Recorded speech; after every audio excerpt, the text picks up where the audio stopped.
What do you believe was the originating cause of you and your brother ultimately winding up shooting your parents? Me telling Lyle that my dad had been molesting me. If you're into true crime or have just hopped onto Netflix's latest offerings, you've probably heard about the Menendez Brothers case, one of the most infamous family murders in American history. But while most of us might know the broad strokes of the story, two brothers brutally murdering their wealthy parents in their Beverly Hills mansion, there is a lot more to unpack. This case isn't just about murder, it's about wealth, power, psychological trauma, and ultimately justice. With the release of the Menendez Brothers documentary and Monsters, the Menendez Brothers on Netflix, the true crime world is buzzing again.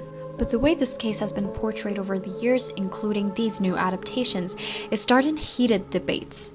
Some see the Menendez brothers as cold-blooded killers, and others believe they were victims of unimaginable abuse. So let's dive deep by talking about the crime, the trial, the controversial abuse defense, the new media coverage, and what is next for Lyle and Erik Menendez.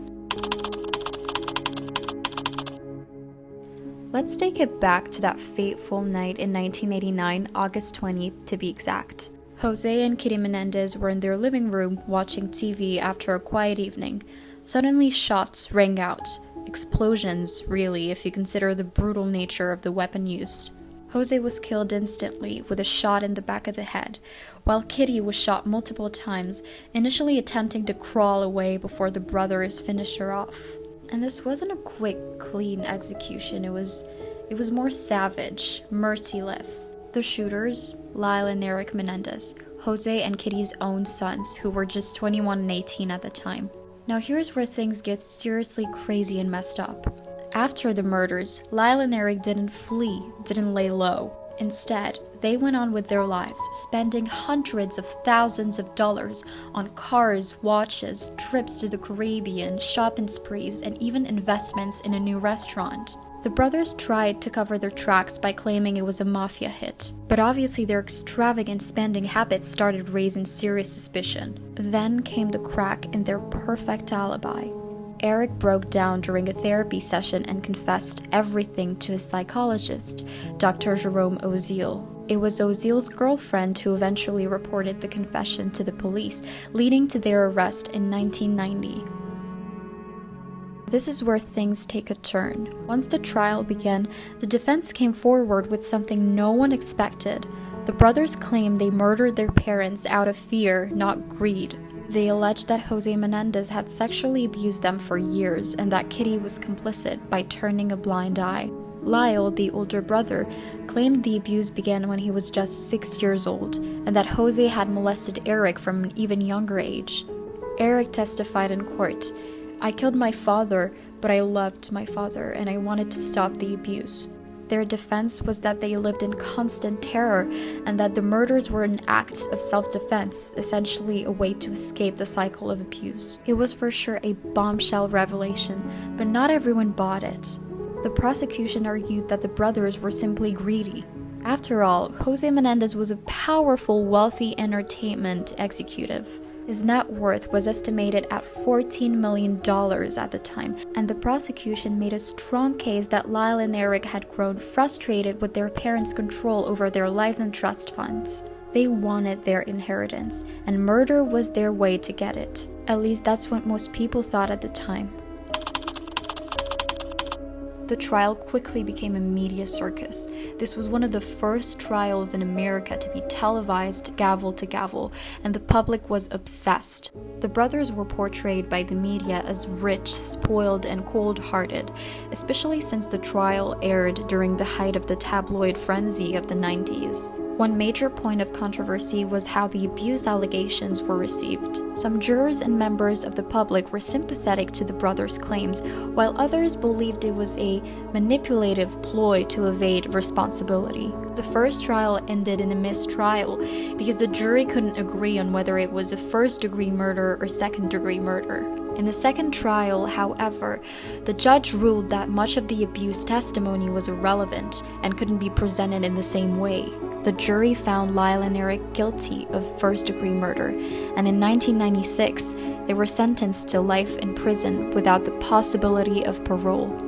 But here's where the public opinion gets murky. Did the brothers deserve life sentences? If the abuse allegations were true, was this a case of self-defense gone wrong, or was it simply a brutal, calculated murder for money? There's still a lot of debate over whether the Menendez brothers should be seen as victims or villains. The defense did bring in expert witnesses who testified that the brothers exhibited signs of long-term abuse trauma, yet critics argue that their post-murder behavior, splurging millions of dollars, undermines their claims. It is hard for some to reconcile the image of traumatized victims with the brothers buying Rolexes and a Porsche. And of course, the media coverage at the time had its own biases. The Menendez brothers became easy targets for sensationalized reporting, rich kids murdering their wealthy parents in Beverly Hills. The narrative practically wrote itself for the tabloids. Today, social media has reignited the debate.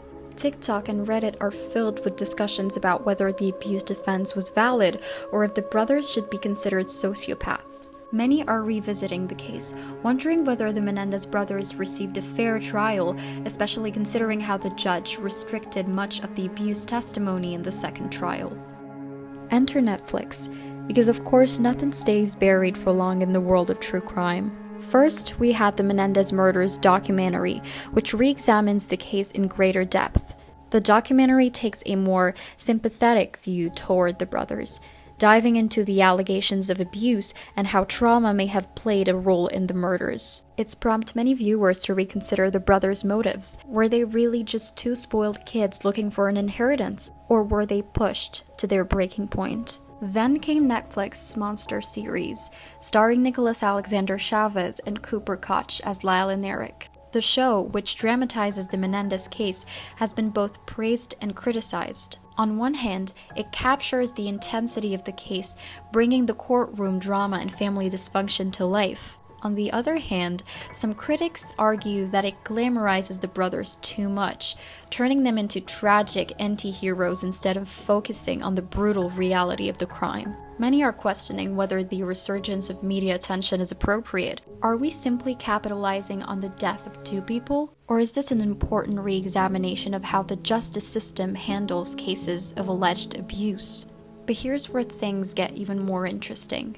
With a renewed focus on the Menendez brothers, there has been talk of a potential retrial.